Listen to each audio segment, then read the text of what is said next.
प्रणाम। मैं दीप्ति भारती, आप सबका स्वागत है इस योग के कार्यक्रम में। इससे पहले हम बात किए थे थायराइड के ऊपर। तो थायराइड के ऊपर हमने बात की थी। मैंने उसमें वार्म अप के लिए भी कुछ बताया था। उसके बाद मैंने कुछ आसनों के बारे में भी बताया था, अब वो भी कर सकते हैं। अब इस टाइम हम बात करेंगे कुछ प्राणायाम के लिए कि हमें थायराइड अगर प्रॉब्लम है तो कौन कौन से प्राणायाम वगैरह करने चाहिए और कितने कितने टाइम तक करने चाहिए, कितना टाइम करना चाहिए। तो मैंने थायराइड के बारे में आपको कुछ इंस्ट्रक्शंस के साथ बताया भी था, क्या होता है कुछ समझाया भी था, तो आप जाकर के वहाँ पर भी देख सकते हैं। तो हम पहले स्टार्ट करेंगे डीप ब्रीदिंग से, क्योंकि डीप ब्रीदिंग भी कंपलसरी होता है। मैं ये भी बता देती हूँ कि प्राणायाम करना भी, योगासन वार्म अप के बाद, योगासन के बाद प्राणायाम करना भी कंपलसरी होता है। जब हम प्राणायाम करते हैं तो जो हमारी कई सारे बीमारियों का कारण, कई सारे डिजीज़ का कारण एक टेंशन भी होता है। तो जब हम प्राणायाम करते हैं तो सबसे पहले हमारा जो माइंड होता है वो रिलैक्स होता है। स्ट्रेस, टेंशन, ये सारी रीजंस भी होते हैं ऐसी गंभीर बीमारियों की, इतनी सारी प्रॉब्लम्स की। तो ये होता है। एक और रीज़न मैं बता देती हूँ प्राणायाम के, कि जब हम प्राणायाम करते हैं तो हमारे बॉडी के सिस्टम में प्राणायाम एकदम एनर्जी की तरह वर्क करता है। बिल्कुल हमारी बॉडी पूरी लिथार्जी हो जाती है, अरे एनर्जी, हमें आलस आता है, सुस्ती दिन भर रहती है। तो हम उस टाइम उस हिसाब से भी हम प्राणायाम करते हैं तो वो सारी चीज़ें हम दिमाग से नहीं रहती है, काफ़ी रिलैक्सेशन के लिए होता है। तो प्राणायाम करना भी कंपलसरी होता है। तो फिर पहले हम स्टार्ट करेंगे प्राणायाम। तो हम स्टार्ट करते हैं डीप ब्रीदिंग से। आप सबसे पहले मैंने बताया था कोई भी मुद्रा लगा सकते हैं। ये होती है हमारी ज्ञान मुद्रा और ये होता है हमारा वायु मुद्रा। आपको अगर किसी भी माइंड से रिलेटेड अगर कोई प्रॉब्लम है, इस प्रॉब्लम के साथ साथ, तो आप ज्ञान मुद्रा में हमारा जो थंब है और ये जो इंडेक्स फिंगर है उसके टिप को टच करेंगे और ये जो तीनों फिंगर्स हैं वो बिल्कुल स्ट्रेट रहेंगी और दूर नहीं रहेंगी, आपस में अटैच्ड रहेंगी, आपस में सटी हुई रहेंगी। और वायु मुद्रा में वही इंडेक्स फिंगर अंगूठे के बिल्कुल बेस पर ला करके टच करना है। जो टिप होती है, जो हमारे एनर्जी और वाइब्रेशंस होते हैं, हम टिप से बाहर निकलते रहते हैं, तो हाँ टिप को टच कराना है। और ये जो हमारी अंगुलियां रहेंगी वो बिल्कुल अटैच रहेंगी, सीधी रहेंगी, दूर नहीं रहेंगी आपस में। तो ये होगा हमारा प्राणायाम। हम डीप ब्रीदिंग से स्टार्ट करते हैं, इसे भस्त्रिका भी बोलते हैं। पहले मैं बता देती हूँ आपको कैसे करना है। आप पेट से सांस नहीं लेना है, आपको चेस्ट से सांस लेना है। इस तरीके से एक बार देखिए आप।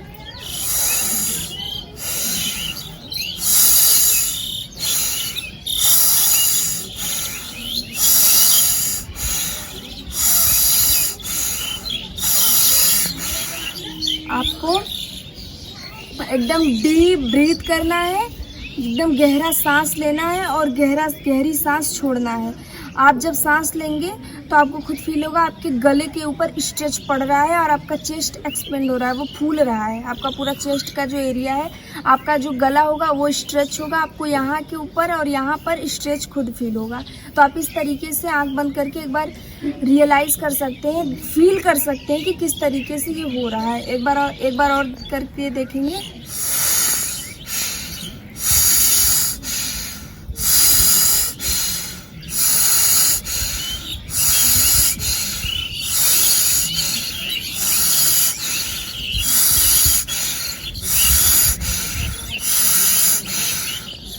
आपको ये डीप ब्रीदिंग कम से कम 10 से 20 बार से स्टार्ट करते हुए 30 से 40 बार, 50 बार तक कर सकते हैं। अगर आपको आंख बंद करके चक्कर आ रहे हैं या सिर थोड़ा सा घूम रहा है, क्योंकि बहुत सारे लोगों को प्रॉब्लम होती है ये, तो आप अपनी आंखें खोल के भी कर सकते हैं। एक बार आप देख लीजिए।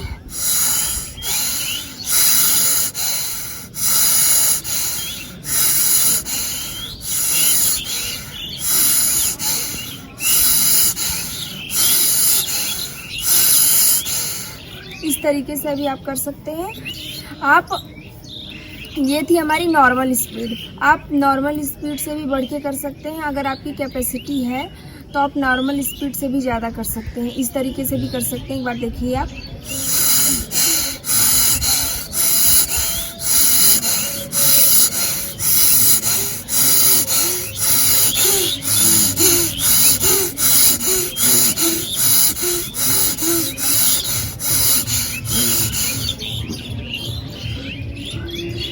थोड़ा सा थक जाने के बाद आप थोड़ा सा रिलैक्स कर सकते हैं बीच बीच में।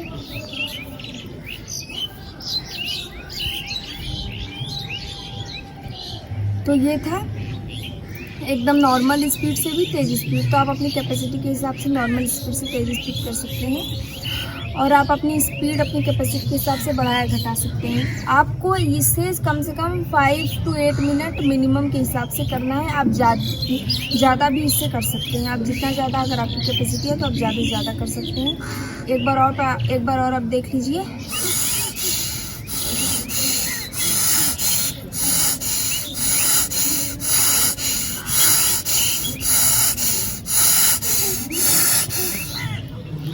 तो ये था भस्त्रिका प्राणायाम। आपको कम से कम 5 मिनट से भी ज़्यादा कर सकते हैं। अब हम नेक्स्ट करेंगे कपालभाति। आपको स्टार्टिंग में ही मुद्रा एक बार चूज़ कर लेनी है। जो मुद्रा आप चूज़ कर लिए उसी में आपको सारे प्राणायाम करने हैं। आप चेंज नहीं कर सकते बीच में। तो अब हम कपालभाति करेंगे। कपालभाति एक पहले आप मुझे देखिए इसको करते किस तरीके से हैं।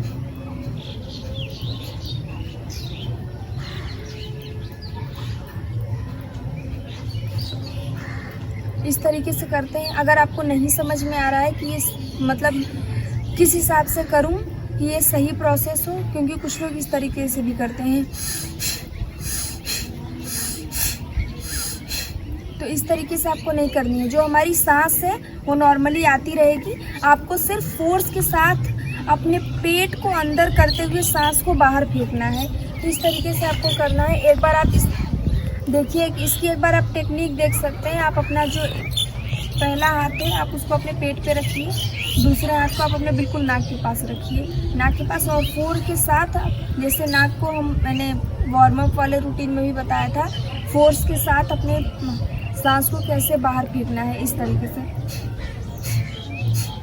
तो जैसे हम अब फोर्स के साथ अपने सांस को बाहर फेंकते हैं तो हमारा पेट अंदर जाता है। एक बार आप देखिए।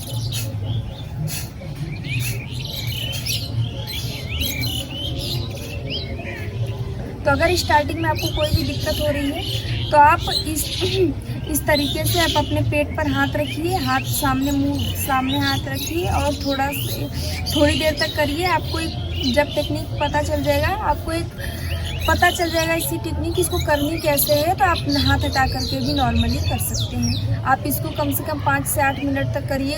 इसको तो ज़्यादा प्रॉब्लम में 10 मिनट 15 मिनट 20 मिनट इस हिसाब से भी करा देते हैं। तो आप अपनी कैपेसिटी के हिसाब से बढ़ाया घटा सकते हैं। एक बार आप मुझे देख लीजिए। और कंटिन्यूसली एक स्पीड होती है धीरे धीरे। अगर आपको पेट वाली भी कोई दिक्कत है तो आप धीरे धीरे भी कर सकते हैं इस तरीके से।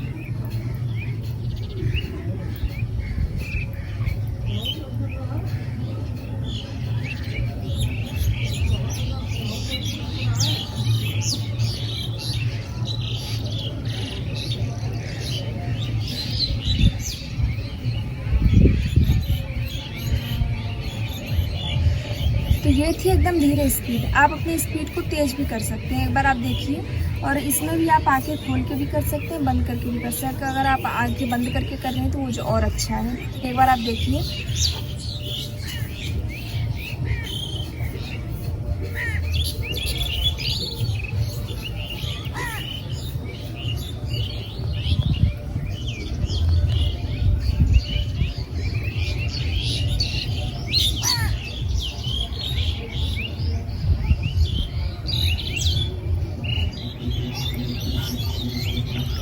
तो ये स्पीड थोड़ी ज़्यादा थी, तो आप अपनी कैपेसिटी के हिसाब से इस स्पीड को बढ़ाया घटा भी सकते हैं। तो इस तरीके से कर सकते हैं। जैसे धीरे धीरे भी कर सकते हैं आप अपनी। लेकिन अगर आप कोई प्राणायाम स्टार्ट कर दिए हैं तो कम से कम उसको 4 मिनट तक कंटिन्यूअसली कीजिए। अगर आप बीच में आप ना रुके, धीरे धीरे ही कीजिए लेकिन करते रहिए। बीच में आप ना रुके तो ये जाना ज़्यादा लाभदायक होगा, ज़्यादा बेनिफिशियल होगा। क्योंकि जब हम बीच में रुक जाते हैं तो हमारी जो सेल्स होती हैं वो थोड़ा नॉर्मल हो जाती हैं, थोड़ी देर रुक जाती हैं। अगर उसी चीज़ पर हम कंटिन्यू करते रहते हैं, मैं आपको एक बार एग्जांपल तरीके से समझा देती हूँ। अगर आपको थोड़ा दूध गर्म करना है तो आप थोड़ा गैस को तेज़ किया, बंद कर दिया, फिर गैस को तेज़ किया, बंद कर दिया। अगर आप कंटिन्यूअसली 2 मिनट तेज किया, बंद किया, तेज किया, बंद किया। अगर आप इस तरीके से दूध उबालते रहेंगे तो आपको परफेक्ट तरीके से दूध उबलेगा नहीं। अगर वही चीज़ आप गैस धीमी कर करके आप तो कम से कम उसको 5 से 10 मिनट तक के लिए छोड़ दीजिए, वो दूध बिल्कुल परफेक्टली अच्छे से उबल जाएगा। इस तरीके से हम अपने बॉडी की, इसी हिसाब से हमारे बॉडी के हिसाब से भी सोचनी चाहिए कि अगर हम कोई प्रोसेस कर रहे हैं तो कम से कम आप उसको, कोई आसन वगैरह है तो 1 से 2 मिनट तक उसको होल्ड कीजिए, कोई प्राणायाम है तो 5 मिनट प्लस करके आप कंटिन्यूअसली करिए, तब जा करके उसका रियल वाला जो लाभ है, एकदम लाभ है, वो मिलना धीरे धीरे स्टार्ट हो जाता है और आपको इस तरीके से रिजल्ट जल्दी मिलेगा। तो ये कपालभाति था, एक बार और हम लोग कर लेंगे।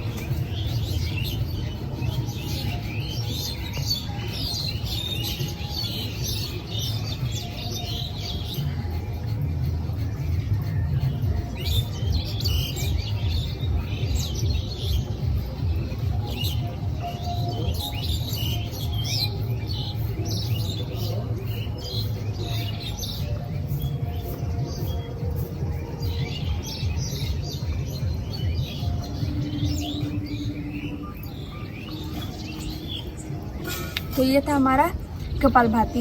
जो अगला वाला प्राणायाम है उसको बोलते हैं उज्जाई प्राणायाम। उज्जाई प्राणायाम में जैसा हम इस तरीके से आपको करना है, मैं एक बार आप समझा दूं।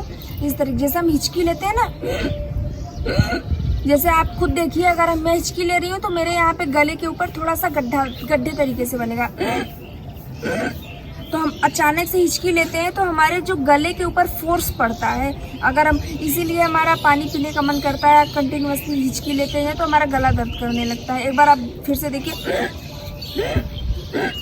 तो इस तरीके, तो यही सेम प्रोसेस आपको थोड़ा सा ड्यूरेशन, जो थोड़ा सा इसका टाइम है वो बढ़ा के करना है। एक बार आप देखिए, अगर आपसे नहीं हो रहा है तो आप थोड़ा थोड़ा धीरे भी कर सकते हैं। जैसे एक बार आप करिए, आपकी जितनी ब्रीदिंग की कैपेसिटी है, आप 2 से 3 बार तक आप लंबी वाली हिचकी एक तरीके से आप बोल सकते हैं इसको, लंबी वाली हिचकी लेनी है, हिचकी लेना है। उसके बाद सांस को छोड़ना नहीं है, सब एक बार सांस छोड़ दिया, उसके बाद अपने ठुड्डी को चेस्ट से चिपकाना है। मैंने इसका प्रोसेस भी अपने आसन और वार्म अप वाले वीडियो में बनाया है, एक बार आप देख सकते हैं। इससे चिपका देना है, फिर थोड़ी देर मुद्रा हाथ की वही रहेगी, थोड़ी देर होल्ड करेंगे।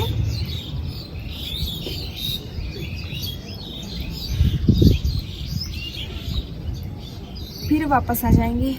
ये गले के लिए बहुत ही अच्छा प्राणायाम है। कम से कम ये जो आप, जब हम ये प्रोसेस करते हैं, ये वाली प्रोसेस करते हैं, तो ये डायरेक्ट इफेक्ट पड़ता है हमारे थायराइड ग्लैंड पर। तो इसको कम से कम आपको, अगर हो सकता है आपको स्टार्टिंग में ये करें, और एक सिंहासन होता है, ये दोनों करें, तो आप, हो सकता है आपको स्टार्टिंग में थोड़ा गला दर्द करे, लेकिन आपको घबराना या डरना नहीं है, इसमें कोई दिक्कत की बात नहीं है।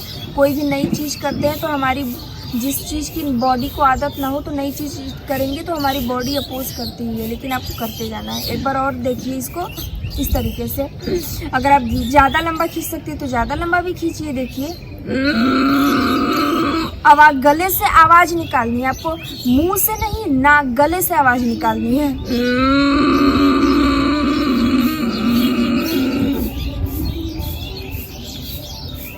थोड़ी चिपका देंगे चेस्ट से, रोक के रखेंगे।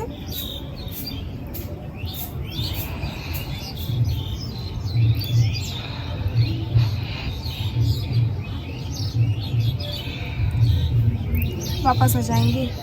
इसको एक बार और करेंगे।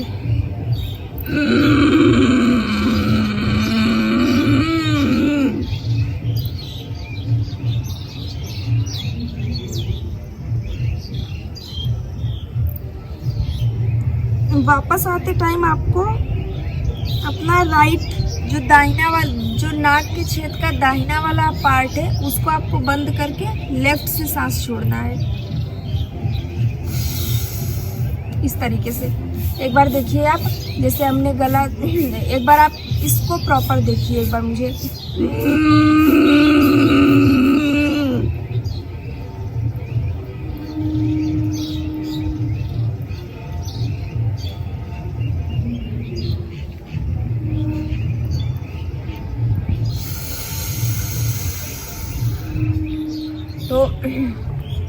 जब ये वाला प्राणायाम करते हैं उज्जाई प्राणायाम, तो इस तरीके से जब हम गला ऊपर खींचते हैं तो हमारी सांस को हम ऊपर खींचते हैं, सांस लेते हैं, एकदम लंबा गहरा सांस लेते हैं, सांस खींचते हैं इस तरीके से। और फिर उसके बाद वहीं पर सांस रोक के रखते हैं और अपने ठुड्डी को नीचे ठुड्डे को चेस्ट से चिपकाते हैं। एक बार आप देखिए।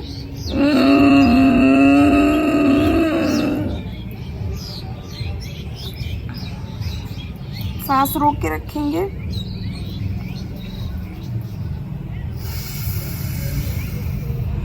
तो इस तरीके से जब हम अपना गला खींचते हैं ना, तो उसके बाद अब जो सांस हमारी होती है वो अपनी स्वाभाविक रूप से खींचती है और हमें इसमें सांस लेना है।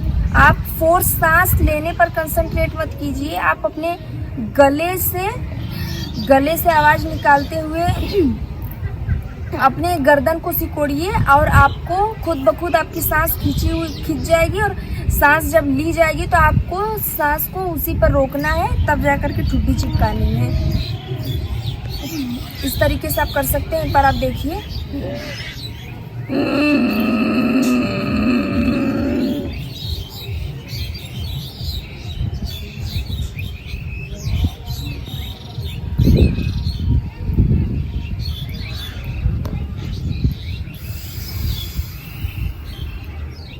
जिनकी किसी की हाइपोथायरॉयडिज्म और थायरॉयडिज्म में प्रॉब्लम तो होती है, लेकिन किसी को बहुत ज़्यादा प्रॉब्लम होती है, जो हार्मोन होता है उसका प्रोडक्शन ही बंद हो जाता है। तो अगर आपको आपका जो प्रॉब्लम है बहुत ज़्यादा गंभीर है, बहुत ज़्यादा प्रॉब्लम है, तो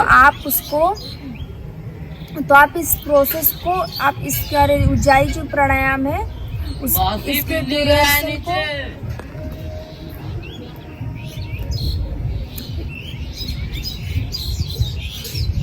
ये जो उज्जाई प्राणायाम है, अगर आपको प्रॉब्लम बहुत ज़्यादा है तो कम से कम तो आपको 7 से 8 बार तो इसको करना ही है। लेकिन प्राणायाम आप इसको ज़्यादा है तो आप 11 से 15 बार, 20 बार, 25 बार, मैक्सिमम आपको 21 बार करना है। ये ड्यूरेशन बहुत ज़्यादा हो गया, लेकिन आप 15 मेरे हिसाब से आप हमारे 12 से 15 बार के बाद ना करें इस चीज़ को। अगर आप इससे कम करें, इससे ज़्यादा ना करें, आपको गले के ऊपर ज़्यादा प्रेशर फील होगा। तो इस तरीके से आप मैक्सिमम 12 से 15 बार कर सकते हैं, आप उससे ज़्यादा नहीं करिए। और मिनिमम में कम से कम आपको 6 से 7 बार करना ही है। 7 से 8 बार करिए, उसके बाद आप छोड़ सकते हैं, ये आपके ऊपर डिपेंड करता है। तो ये हमारा था उज्जाई प्राणायाम। अब हम करेंगे सिंहासन।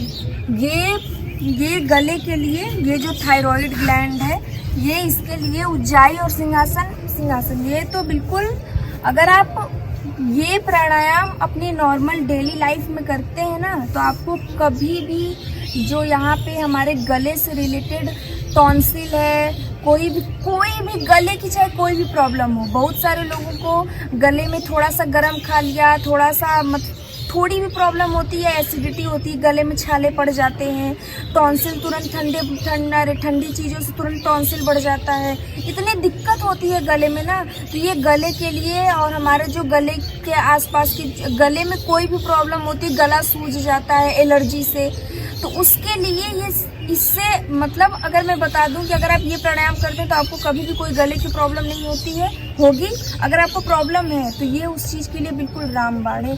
कोई दवा, कोई इंजेक्शन, अगर आप इसको दिन में 5 से 6 बार सुबह शाम करेंगे, आपको फर्स्ट डे से तुरंत रिलीफ मिलेगा। ये सिंहासन इतना अच्छा और इतना कारगर है, इतना बेहतरीन है ये। तो इस तरीके से एक बार आप देखिए, आपको वज्रासन में बैठना है। वज्रासन में इस तरीके से, ये होता है वज्रासन, इस तरीके से आपको बैठना है। और वज्रासन में बैठने के बाद आपको अपने जो ये घुटने हैं, आपको थोड़ा सा फैला लेना है। घुटने में आप अपने कैपेसिटी के हिसाब से गैप कर सकते हैं। आप चाहे तो ज़्यादा भी फैला सकते हैं, आप चाहे तो कम भी फैला सकते हैं। आपको घुटने फैलाने हैं। उसके बाद आप हाथ को, अगर आप हाथ सीधे भी रख सकते हैं तो भी रख लीजिए, अगर आप उल्टा चाहे तो इस तरीके से भी रख सकते हैं। और अब थोड़ा सा आगे झुक जाइए। एक बार आप पीछे से देख लीजिए मुझे कि अगर हम पहले वज्रासन में बैठ गए, थोड़ा पैर फैलाएं और इस तरीके से आपको ऐसे झुकना है। ये हमारा सिंहासन का बिल्कुल करेक्ट पोस्चर है।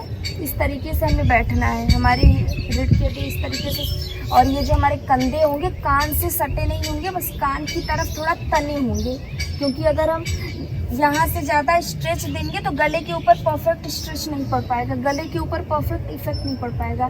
तो बस कंधे आपके उठे होने चाहिए और ज़्यादा स्ट्रेच नहीं होना चाहिए। तो ये था हमारा, ये हमारा हो गया करेक्ट पोस्चर। अब इसको हम सबसे पहले लंबा से सांस लेंगे। सांस लेने के बाद आपको अपनी टंग, अपनी जीभ बाहर निकालनी है। जो उज्जाई प्राणायाम में जब हम गले से आवाज कर रहे थे ना, तो वही चीज आपको मुंह खोल के जीभ बाहर निकाल के करनी है। एक बार आप देखिए।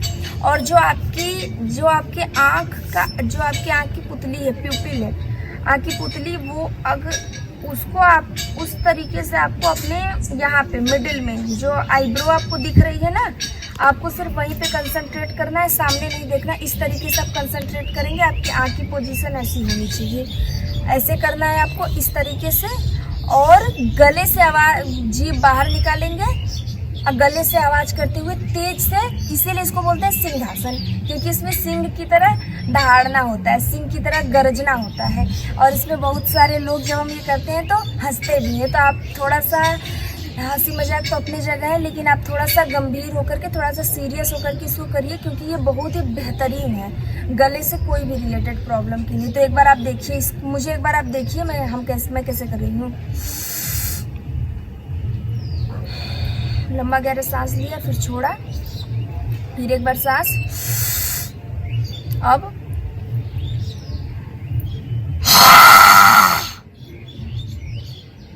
इस तरीके से आपको करना है। कम से कम आप ज़्यादा नहीं करेंगे, मैक्सिमम आपको सिर्फ 6 से 7 बार ही करना है, आप उससे ज़्यादा नहीं कर सकते। आपको कोई भी प्रॉब्लम हो, ज़्यादा नहीं करेंगे, गले के ऊपर आपको ज़्यादा प्रेशर पड़ेगा। और मिनिमम आप 3 से 4 बार करिए, उतना बहुत है। अगर आपको नॉर्मल प्रॉब्लम है तो नॉर्मल आप डेली रूटीन में 3 से 4 बार तो इसको कर सकते हैं। एक बार और देखिए इसको कैसे करना है।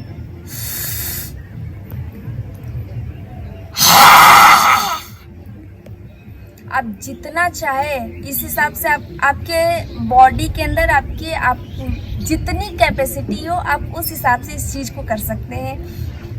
अभी जब घर में करती हूँ तो सारे हंसते हैं, इसीलिए मुझे हंसी आ रही है थोड़ा सा। तो आपकी बॉडी की जितनी कैपेसिटी हो उस हिसाब से आपको जितना ज़्यादा हो सके उतना तेज से थोड़ा चिल्लाइए। आप अपने ऊपर इसका, जब हम गुस्सा भी होते हैं तो जब हम गुस्सा होते हैं और स्ट्रेस में आते हैं तो चिल्लाने का और बहुत तेज से शोर मचाने का मन करता है। तो आप अपने गुस्से को अंदर ना रख करके 2-3 बार दिन में भी सिंहासन कर लीजिए, आपका टेंशन बिल्कुल छूमंतर हो जाएगा। तो आप इस तरीके से भी इसको कर सकते हैं। एक बार और देखिए। इसमें एक बार आप, जब हम पहले सांस ले लिए, सांस लेने के बाद जब हम गले से आवाज़ निकाल रहे हैं तो उसमें आपको सांस को अपनी पूरा छोड़ना है। तो ये जैसे आपको जब सांस छोड़ेंगे तो आपको नाक के ऊपर कंसंट्रेट नहीं करना है, आपको इस तरीके से कंसंट्रेट नहीं करना है। जो भी आपने सांस भरा है तो आपको मुंह से गले पर प्रेशर देते हुए पूरा सांस आपको उसी हिसाब से छोड़नी है। तो एक बार और आप देखिए।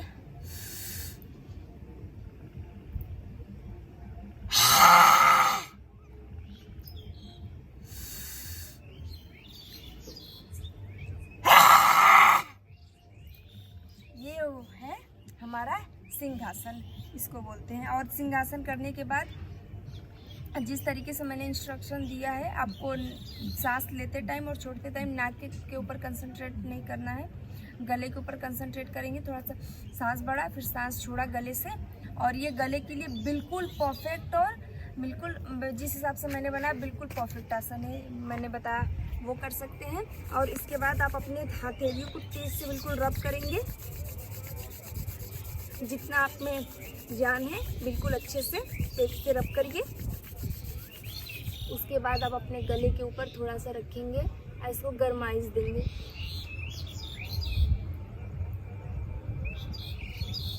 थोड़ा सा सिकाई की तरह करेंगे,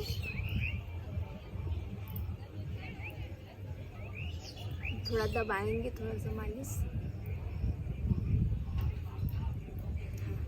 तो ये था, क्योंकि ये सिंहासन के बाद ये करना कंपलसरी होता है। ये जो हमने जो अंदर से सिंहासन किया तो हमारे जो गले के अंदर का जो टेम्परेचर है वो थोड़ा गर्म हो गया। तो हमें बाहर से भी उस तरीके से इसको गरमाइश देना कि वो थोड़ा नॉर्मल हो जाए। और सिंहासन में अगर करते टाइम 2-3 दिन के बाद हो सकता है आपको 2-3 दिन में अगर आप स्टार्ट कर रहे हो ये चीज़ नई नई, तो आपको थोड़ा सा गले में हो सकता है दर्द रहे, तो इसमें घबराने की बात नहीं है। आप 1-2 बार करिए फिर छोड़ दीजिए, लेकिन 1 से 2 बार करिए ज़रूर, इसको छोड़िए मत। और थोड़ा सा गले की मालिश करते रहिए, एकदम नॉर्मल हो जाएगा बिल्कुल, जब ये आपके गले को आदत हो जाएगी। तो इसके बाद हम करेंगे अनुलोम विलोम। अनुलोम विलोम का प्रैक्टिस करेंगे। एक हाथ आप लाएंगे, अपने नाभि के नीचे अपने बाएं हाथ को रखेंगे। दाएं हाथ पे इस तरीके से करना है। आप मुद्रा में चाहे अपने हाथ को इस तरीके से भी कर सकते हैं, लेकिन आप नॉर्मल सिंपल भी रख सकते हैं। इसमें आपको पहले अपने दाएं नाक के छेद से स्टार्ट करना है। इसे सांस लेंगे, फिर इसको रोक देंगे यहीं पे, और बाएं नाक से सांस छोड़ दीजिए। दाएं नाक से सांस लेंगे, फिर दाएं नाक को प्रेस करके रोकेंगे, फिर बाएं नाक से सांस को छोड़ देंगे, फिर बाएं नाक से सांस लेंगे, फिर इसको बंद कर देंगे, फिर उसके बाद दाहिने से छोड़ देंगे। ये एक कंप्लीट राउंड होता है, एक कंप्लीट सर्कल होता है। तो इस तरीके से आपको करना है कम से कम 5 से 6 मिनट। एक बार आप देखिए। और जब हम अनुलोम विलोम करेंगे तो आपके हाथ आपके नाक के ऊपर, जब हम सांस छोड़ रहे हैं तो आपको जो सांस गर्म आहट वाली सांस है वो आपके हाथ पे लगनी नहीं चाहिए, वो प्रोसेस गलत होता है। आप हाथ बिल्कुल नीचे किए रहेंगे और इस तरीके से करेंगे।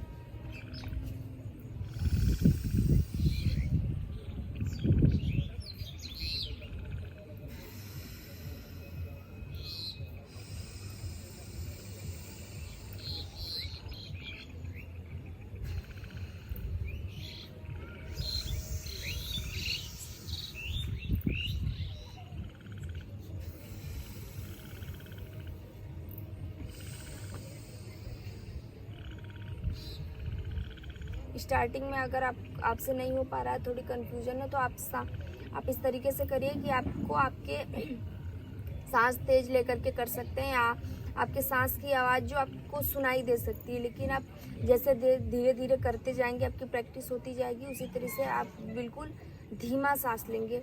और एक तरीके से आपको वो परफेक्ट होता है जो सांस आ जा तो रही है, लेकिन उसकी आवाज़ हमें सुनाई नहीं देनी चाहिए। सिर्फ हमें वो सांस हम ले रहे हैं और छोड़ रहे हैं उसे।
तो इसको आप 3 से 4 मिनट तक स्टार्ट करके 5 से 6 मिनट तक अनुलोम विलोम का अभ्यास कर सकते हैं। इसके बाद हम लास्ट प्राणायाम करेंगे, भ्रामरी प्राणायाम।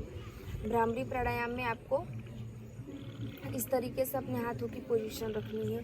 ये जो हमारे ये वाला लोब नहीं, और ये डायरेक्ट हाथ उंगली से प्रेस करके अपने कान को बंद नहीं करेंगे। ये वाला जो एरिया है वो अंदर की तरफ जाएगा। इसको इस तरीके से प्रेस करके तब बंद करेंगे। जो इंडेक्स फिंगर है उसको ऊपर, मिडिल को आँख के ऊपर रखेंगे, नाक पे, और जो हमारी कानी उंगली है वो नीचे। और आपको इसमें ये हुआ पोजीशन, और इसमें आपको एक जैसे मधुमक्खियाँ होती हैं पू करके बोलती हैं, इस तरीके से समझ सकते हैं। जैसे जब हम ओम बोलते हैं तो में जो म होता है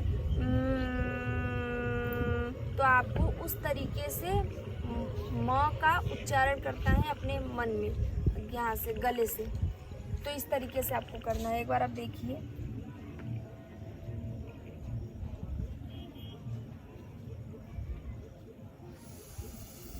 सांस भरा,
तो ये था आज हम लोग का भ्रामरी प्राणायाम।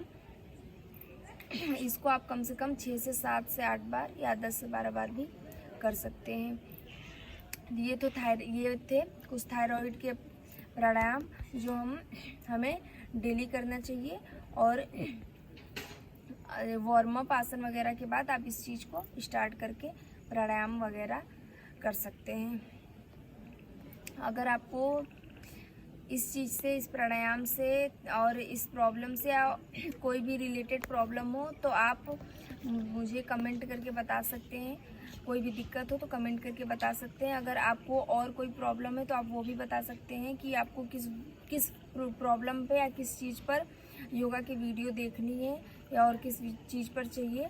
कोई भी इशू हो आप मुझे बता सकते हैं, और मैं आपने आने वाले टाइम में कुछ टाइम बाद आपको एक डाइट प्लान भी दे दूंगी थायराइड के ऊपर कि इसमें क्या खाना है, किस हिसाब से आपको खाना है, कितना खाना है, किस टाइम पे खाना है, कितने अमाउंट में। एक डाइट प्लान प्रॉपर मैं बना के दे दूँगी, कुछ दिनों बाद बना के दे दूँगी। तो आप वो फॉलो करते रहिए। आपको कुछ टाइम में, कुछ हफ्तों के अंदर आपको रिजल्ट पूरे तरीके से मिल जाएगा। धन्यवाद। Thank you so much.